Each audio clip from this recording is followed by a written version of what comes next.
Meu nome é Fred, e aí, assim, por que eu estou aqui, né? A Adriana me achou na internet. Eu sou graduado em Ciência da Computação, tenho mestrado em Ciência da Computação, tenho feito pesquisa em Ontologia desde 2011, na Universidade do Espírito Santo. E aí tem 2 anos que eu estou morando em São Paulo, por uma coincidência. A Adriana estava procurando alguém para ajudar ela nesse serviço. Me achou meu sócio, nós 2 morando em São Paulo, pertinho dela aqui. E, enfim, a gente trabalhou com isso, ajudei essa parte do projeto, na construção da ontologia.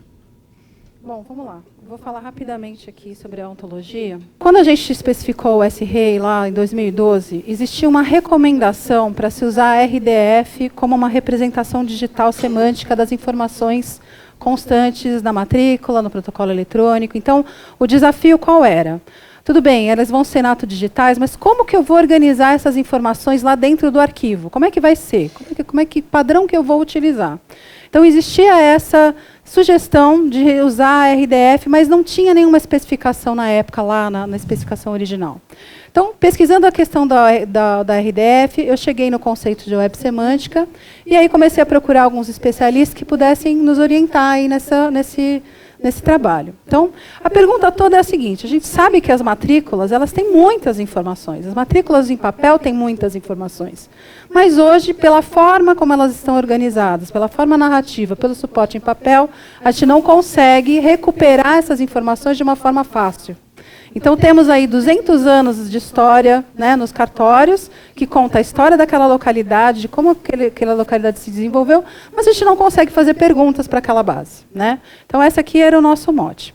O que fizemos aqui dentro da POC foi, feito um padrão de organização das informações na matrícula eletrônica, nós criamos, aqui em São Paulo, pegamos 10 imóveis, criamos no laboratório 10 matrículas eletrônicas, tá? E falamos, vamos fazer perguntas para elas, organizadas conforme a web semântica. Então, nós fizemos as seguintes perguntas. Por exemplo, qual que é a proporção de mulheres proprietárias de imóveis? Que é uma pergunta que hoje, mesmo quando temos sistemas informatizados, é difícil de responder. E aí começamos a fazer perguntas mais interessantes. Fala, poxa, será que você pode me falar desses 10 imóveis? Quais imóveis têm um terreno maior que 200 metros quadrados e ficam próximos de pontos de interesse? Tá? E qual que é a pessoa com um determinado CPF que foi ou é proprietária de imóveis? Como que a gente conseguiu fazer isso? Como as matrículas elas estavam organizadas com essa ontologia registral, a gente explicou para a máquina o que era um ato, o que era um proprietário, o que era um imóvel, que o imóvel fica no endereço, que uma casa tem primeiro um terreno, que o terreno tem uma determinada metragem, né? Então, todas essas informações desses 10 imóveis, elas foram especificadas usando esse formato. E aí, quando a gente fez isso, a gente conseguiu colocar essas matrículas numa base que chamava Sparkle, o Fred e o John que fizeram isso, e aí, nesse Sparkle, a gente faz perguntas. Então, a gente fala, olha, quais são os proprietários que são mulheres? Ele vai lá na base e responde. No nosso caso aqui, como a gente roubou um pouco no resultado, a gente pôs 67% de mulheres proprietárias, né, para favorecer. No resultado não, na base, né? Na base. Tá? E depois fizemos essa pergunta, poxa, mas espera um pouquinho, o registro de imóveis não sabe aonde ficam os pontos de interesse da cidade de São Paulo, né? Como que a gente conseguiu fazer essa pergunta? Porque como a gente explicou dentro da matrícula que um imóvel possui um endereço, e usamos nesse endereço um conceito universal de endereço, que é o mesmo, por exemplo, que a DBpedia usa, a gente conectou os dados da matrícula com os dados da Wikipedia. A Wikipedia sabe onde que estão os estádios, né, de futebol de São Paulo, qual que é o endereço dele. A partir de latitude e longitude, a query conseguiu fazer aquela conta e devolver quais que eram os imóveis. O CPF é a mesma coisa. Como a gente tinha explicado para a máquina antes, o que é ser um proprietário, que um proprietário é uma pessoa, que uma pessoa tem um gênero, tem uma idade, tem uma... Enfim, ela é tão pessoa quanto quando eu puxo na Wikipedia uma atriz ou um jogador de futebol, eu consigo fazer essas perguntas de uma maneira integrada, vamos dizer assim. Então, só voltando um pouquinho... Qual foi a mágica que a gente fez? Quando você entra no Google e você digita São Paulo, Existe o Estado de São Paulo, existe a cidade de São Paulo, existe o São Paulo Futebol Clube, existe o Santo. Né? Como é que o Google sabe de qual você está falando? Se você perguntar quem ganhou, São Paulo ganhou o jogo hoje, ele sabe que você está falando do time. Se você perguntar qual é o prefeito de São Paulo, o Google sabe que você está falando da cidade. Mas por quê? Porque por trás do Google existe um grafo de conhecimento. Então, quando ele fala que São Paulo é uma cidade, o Google sabe que toda cidade tem um prefeito, que todo prefeito tem um mandato, que aquela cidade teve um local de fundação. Então, todas as cidades elas têm esse tipo de informação. A mesma coisa para o time de futebol, a mesma coisa para o estado de São Paulo. Tá? Por isso que a gente consegue responder esse tipo de pergunta. Então, quando eu organizo as informações da matrícula, explicando para a máquina o que é um imóvel, o que é um terreno, que tipo de propriedade tem um terreno, que tipo de atributos tem um endereço, e uso um padrão que é internacional, eu consigo fazer a mesma coisa que o Google. Eu consigo ter uma base de matrículas eletrônicas e consigo responder perguntas muito mais interessantes do que eu posso hoje. Tá?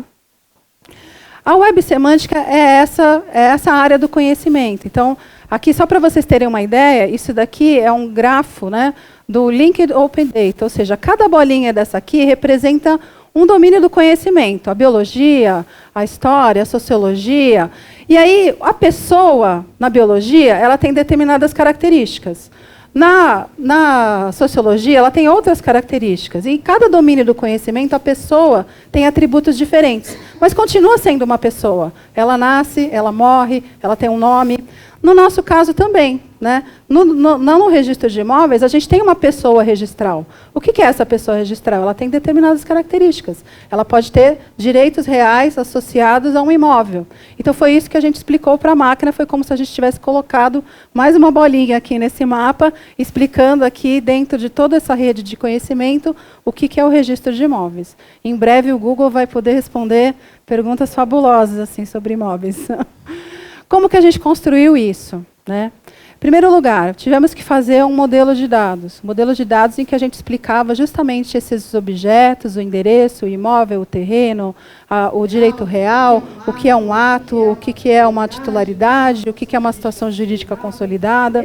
Esse modelo de dados, ele gerou um código, que é aquele código que eu mostrei lá no começo para vocês, que eu pedi um pouco de fé, que eu iria explicar. Então, esse código é um código numa linguagem que se chama OWL. Né? Que é uma linguagem específica para você transformar esse modelo de dados que está aqui embaixo numa serializada, ou seja, num arquivo texto que contém todas aquelas informações. Então, quando eu abro uma matrícula eletrônica, lá dentro está escrito de uma maneira em que uma máquina consegue entender que aquela casa tem uma determinada área, está sobre um terreno que tem uma outra área, localizada num endereço que tem outros atributos, e assim por diante. Tá? Esse OWL é o que permite que a gente faça essa organização.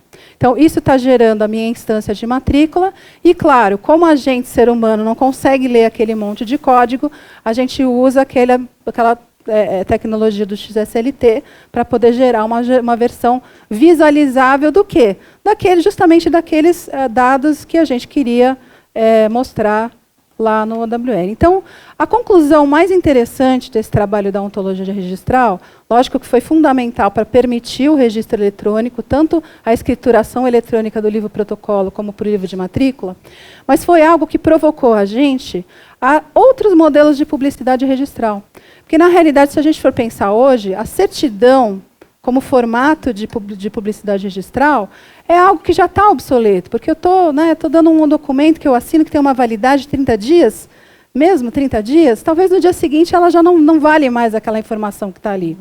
E a gente tem recebido demandas da sociedade, do mercado, do governo, de perguntas sobre a nossa base, que são muito mais complexas do que a certidão dá. Então, a nossa motivação foi de definir uma forma de organização da informação que permita eu responder perguntas que hoje eu nem formulei ainda, na realidade. Né? Essa daí que foi o conceito da ontologia registral. Foi um trabalho bastante complicado, porque, no fundo, a gente teve que juntar muitos especialistas, várias pessoas do NIR participaram, o Dr. Ivan, o Dr. Caleb.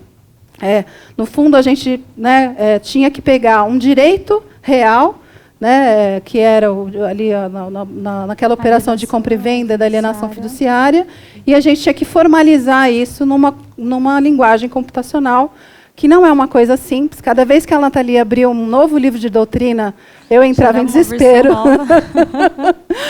Achava que a gente nunca ia chegar lá.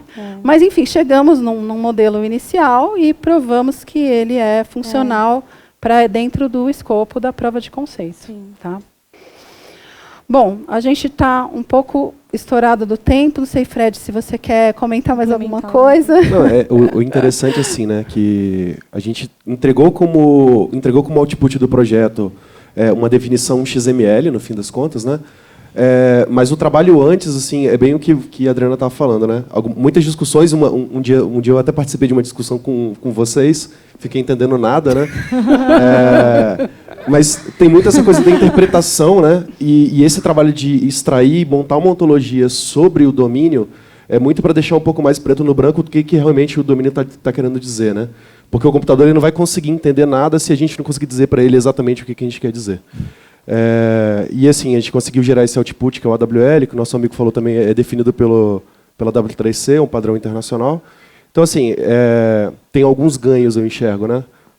Por exemplo, a Nathalie falou da gente conseguir conectar com outras bases, então a gente consegue fazer uma série de coisas bem interessantes mais para frente. Legal. Obrigada por você ter vindo.